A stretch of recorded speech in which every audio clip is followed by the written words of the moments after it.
Titre, l'écho des ruines, la poussière dansait dans l'unique rayon de soleil qui osait pénétrer par la fenêtre murée. Le manoir Blackwood, autrefois symbole d'opulence, était désormais un squelette rongé par le temps et la négligence. La famille morale, ignorant la légende qui enveloppait les lieux, l'avait acquis à prix d'aubaine. Ils cherchaient un nouveau départ, loin du tumulte de la ville. Ils ne savaient pas que ce qu'ils y trouveraient serait une fin. La première nuit, le silence fut absolu. Un silence qui pesait, qui se sentait presque tangible. Anna, la mère, ressentait une inquiétude inexplicable, une ombre froide qui se glissait le long de sa colonne vertébrale. Javier, le père, l'attribua à la fatigue du voyage. Lucia, la fille adolescente, s'enferma dans sa chambre, essayant d'ignorer le craquement constant du bois sous ses pieds. À 3h17 du matin, le téléphone sonna. Une sonnerie stridente, inhumaine, qui rompit le silence avec une violence effrayante. Le téléphone, un ancien modèle en bakélite noir qui était inexplicablement toujours connecté, vibrait sur la table poussiéreuse du hall. Javier, sursauté, répondit. « Allô ?» Un silence sépulcral répondit. Seul un bourdonnement statique, comme un essaim d'abeilles furieuses prises au piège dans le combiné. Javier était sur le point de raccrocher lorsqu'une voix, gutturale et déformée, surgit de la ligne. « Je vais vous tuer. Un par un. » La terreur le glaça jusqu'à la moelle. La voix semblait venir des profondeurs de la terre, comme si l'enfer lui-même frappait à sa porte. Il raccrocha brusquement, le cœur battant sauvagement dans sa poitrine. « Qui était-ce » demanda Anna, les yeux grands ouverts. « Personne. » Une mauvaise blague, mentit Javier, essayant de cacher sa panique.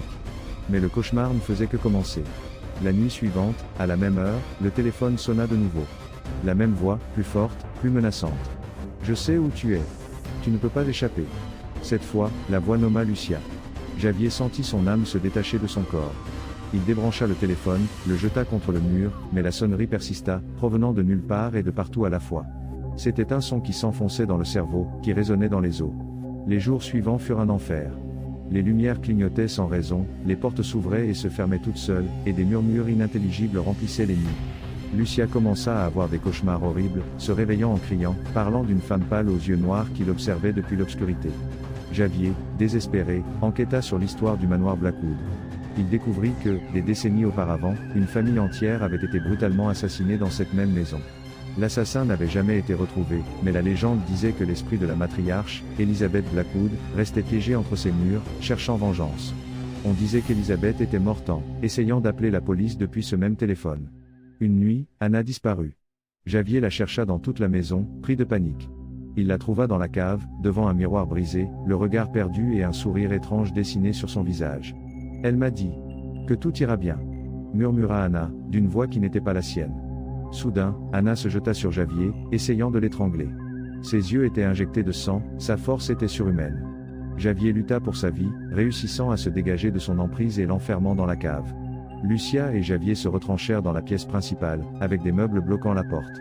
Le téléphone continuait de sonner, sans cesse, implacablement. « Elle vient pour toi », chuchotait la voix à l'autre bout du fil. La porte commença à trembler, à céder sous une force invisible. Javier prit Lucia par la main, se préparant au pire. À ce moment, Lucia commença à léviter. Ses yeux devinrent blancs, son corps se tordit dans l'air. La voix d'Elizabeth Blackwood sortit de sa gorge. « Cette maison est à moi.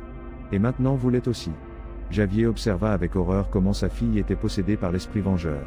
Il savait qu'il n'y avait pas d'échappatoire. Ils étaient piégés dans l'écho des ruines, condamnés à répéter le tragique destin de la famille Blackwood.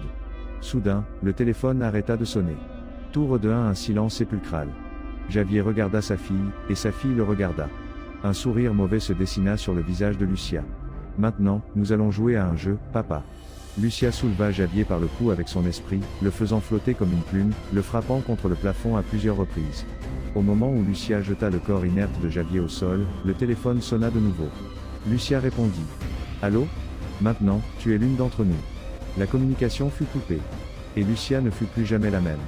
L'esprit d'Elizabeth Blackwood avait trouvé un nouveau corps, un nouvel outil pour tourmenter les vivants.